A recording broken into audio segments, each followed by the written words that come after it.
Good evening, everyone.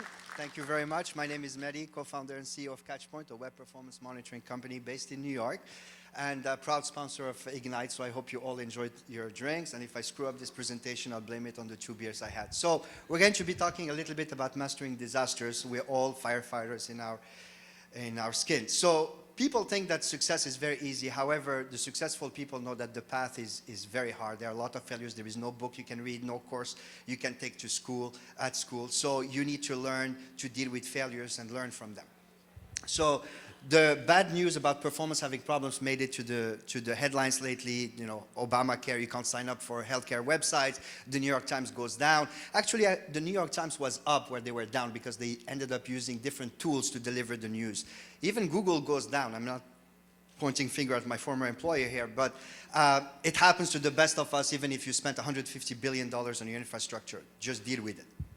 So, come on, sorry. The internet is complex. Delivering a web page is no longer as simple as making a web request and getting the results. I mean, you have ad serving, delivery systems, content distribution network, application accelerations. All these things are very good because they make the user experience better. However, it makes things more complex.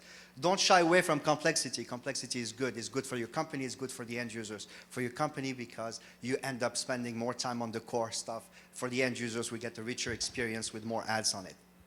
So don't shy away from it. But this complexity adds a lot of risk as well, because every single component can now fail, and if it fails, it can create problems for your website. So again, you know, the more stuff you put on a web page, the more problems you can have ultimately. I'm going too fast. Anyway, so this is an example of actually a third-party pixel on a major e-tailer last Black Friday. As you can see at the top, that single pixel had some delays, and it had a huge impact on the actual website. This is called a single point of failure, so it's very important. I just want to teach you a little bit also about math. If you have 5 new players on your website and they all promise you 99.99% availability, that's great, but you just took down your availability to 99.95, which is like 4 hours of downtime a year from 52 minutes. Whew. All these things can cause failures, not rat poisoning, but hackers. The weather, we live in New York, we know what happened when Sandy hit New York and all the websites hosted in New York went back, too fast. The squirrels, don't forget the squirrels, they eat data center cables. So very, very important, keep that in mind. But seriously, you have to be ready for this kind of stuff. They happen. So how do you get ready for it? Come on, squirrel, move, next. Okay, so let's be realistic. Shit happens, we will fall down. Shit happens is a technical terminology used in ops, by the way. So anyway, so you just need to be ready for it, okay? Stop thinking that, oh, this will never happen to me. It happened to Google, it can happen to you. You just need to plan for it and prepare for it.